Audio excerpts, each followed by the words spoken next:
Hello friends, अभी हम ये किताब पढ़ रहे हैं सुख चाहे तो यूं पाए। अभी हम इसको और समझने की कोशिश करते हैं। आगे धीरे धीरे हम मिल कर के तो पढ़ते हैं। सुख सुविधा की कामना बेशक की जाए और उसके लिए अथक प्रयत्न भी, पर साथ ही कठिनाइयों का स्वागत करने के लिए भी प्रस्तुत रहना चाहिए। अनुकूलता पाकर हर्षोन्मत्त हो उठना और प्रतिकूलता देखते ही रो उठना मानसिक हीनता का लक्षण है।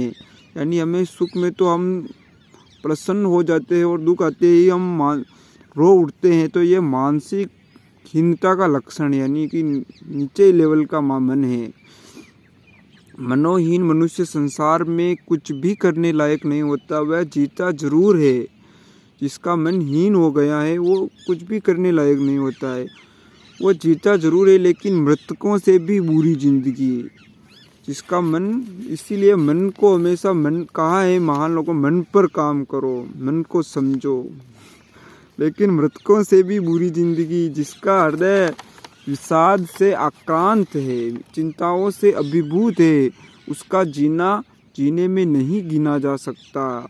चिंताओं से वो चारों ओर घिरा हुआ है, तो उसका जीना जीने में नहीं गिना जा सकता। इन पंडित श्री राम शर्मा आचार्य जी के अनुसार जिंदगी वास्तव में वही है, अब क्या है, जिसमें जीने के साथ कुछ ऊंचा और अच्छा करते रहने का उत्साह सक्रिय होता रहे। यानी कि हम ऊंचे कार्य और अच्छे करते के साथ उत्साह हमेशा सक्रिय होता रहे, वो बना रहे, कोई भी कार्य करे। यह उत्साहपूर्ण सक्रियता केवल उसी में संभव है। यह उत्साहपूर्ण सक्रियता केवल उसी में संभव है जो हर समय कठिनाइयों से लड़ने का साहस रखता है, आपत्तियों से संघर्ष करने की हिम्मत वाला है, जो व्यग्न है, त्रस्त है और निराश है। वह न केवल संसार पर ही बल्कि अपने पर भी बोझ बना हुआ श्वासों का भार ढोया करता है। जो निराश है वो अपने के लिए नहीं, दूसरों के लिए भी वो फिर बोझ ही बन जाता है। वो निराश वाला अपने, जो जैसे मैं निराश हूँ तो अपने आसपास के लोगों को भी निराश और दुखी कर दूंगा, और अगर मैं खुशी हूँ तो खुशी वाली बात ही करूँगा। तो जो वो नहीं, एक का असर सब पर पड़ता है, एक जो करता है उसका असर सब पर पड़ता है, और जो हमारे आसपास के लोग सब करते हैं उसका असर एक पर पड़ता है। वह न केवल संसार पर ही नहीं अपने आप पर भी बोझ बना हुआ श्वासों का भार ढोया करता है। चिंतित तथा निराश मन स्थिति वाला व्यक्ति किसी पुरुषार्थ के योग्य नहीं रहता। किसी भी कार्य के लिए जिसकी जड़ में दीमक लग चुकी है अथवा जिसका मूल किसी कीड़े ने काट डाला है, उस लता से, उस वृक्ष से सुंदर फल फूलों की आशा नहीं की जा सकती। देखो किस प्रकार एक उदाहरण के माध्यम से समझाया है कि जिस पौधे में जड़ में दीमक लग चुकी है, जिसका मूल, जिसकी जड़ को ही किसी कीड़े ने काट डाला है, उस लता से, उस वृक्ष से सुंदर फल फूलों की आशा नहीं करनी चाहिए। वो आज नहीं तो कल सूखेगा ही सूखेगा। यानी जिस प्रकार अगर हमारे मन में भी दीमक लग चुकी है, हमारा मन भी कमज़ोर हो गया है, हम सुख के ही सुख चाहते हैं, अगर दुख से बिल्कुल डरते हैं, तो फिर वो बड़ा कार्य करने की कभी उम्मीद नहीं करनी चाहिए। सुख सुविधा की कामना अवश्य करिए, यह उपयुक्त है, किंतु साथ ही कठिनाइयों से लोहा लेने के लिए भी सदैव तत्पर रहिए। यानी उसको तैयार रहना चाहिए कि आज मेरे पास खुशी है तो कल कठिनाइयाँ आएगी ही आएगी। तो हमें पहले ही पता है कि ये आएगी आएगी, और हम इसके लिए पूरा थोड़ी तैयारी भी कर लेते हैं, तो कितना अच्छा हो जाता। हम अचानक से कोई हम उम्मीद भी नहीं करते और ऐसा भी हो सकता है, फिर जाके बड़ा दुख हो जाता है। जैसे हमें पता है कि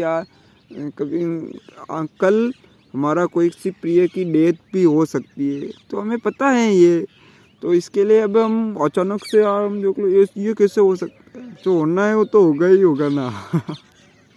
तो इसके लिए हमें पहले से ही लोहा लेने के लिए सदैव तत्पर रहिए। कठिनाइयाँ स्वयं कष्ट लेकर नहीं आती, देखो वे केवल आती है आपकी मानसिक प्रसन्नता, आपकी आशा तथा आपके उत्साह पर आवरण डालने, एक प्रकार का आवरण डाल देती है, वो बस पर्दा कर देती है। यदि आपने उनको अपनी इन आत्म किरणों पर पर्दा डाल देने दिया, अपनी जो ये उत्साह की आत्म किरणें हैं उन पर, तो आपके मनोमंदिर में अंधकार हो ही जाएगा। और जो ये मन का मंदिर है अंधकार हो जाएगा अगर इनको पर्दा डालने दिया और आपने कहा नहीं हमको ये पर्दा नहीं डालना है, तो मनोमंदिर में अंधकार ही अंधकार हो जाएगा। तब तमोजन्य निराशा, शोभ, भय तथा असंतोष की असीव भावनाएं आपको तरह तरह से प्रस्त करने लगेगी और आप अकारण ही पीड़ित कर रहने लगेंगे। अगर ये पर्दा डाल दिया तो फिर आप भय तथा असंतोष की असीव भावनाएं आपको तरह तरह से पस्त करने लगेगी और बिना कारण ही आप पीड़ित दुखी रहने लगेंगे। आशा और उत्साह मनुष्य जीवन के संबल है। मनुष्य की प्रसन्नता के यह दोनों प्रामाणिक आधार है। आशा और उत्साह मनुष्य जीवन के ये संबल यानी बल देने वाले हैं मनुष्य जीवन को। मनुष्य की प्रसन्नता के ये दो प्रामाणिक आधार हैं। इनके लेखक के द्वारा ये प्रामाणिक आधार है आशा और उत्साह है। तो अभी हमने ये पढ़ा आज के लिए, अभी के लिए इतना ही। हमको ये क्या हम ये पढ़ रहे हैं ये हमारे समझ में भी आ रहा है, इसके लिए हमें थोड़ा सोच विचार कर लेना चाहिए। तो समझ में न आए अगर हमारी, तो ज़्यादा कोई चिंता करने की बात नहीं है। जो हमारी समझ है उसी के अनुसार हमें जीना चाहिए। ये तो महान लेखक के द्वारा लिखे गए हैं, हम इनको समझने का प्रयास कर रहे हैं क्योंकि वो इन चीज़ों से गुजर गए हैं और इनका निवारण निकाल लिया है। जो हम फिर तो इसका निवारण भी आगे आगे बताते रहेंगे। तो अभी के लिए इतना ही। वीडियो अच्छा लगा हो तो हमारे चैनल को सब्सक्राइब करें, नहीं लगा हो तो वीडियो देखा उसके लिए बहुत बहुत धन्यवाद। Thank you so much.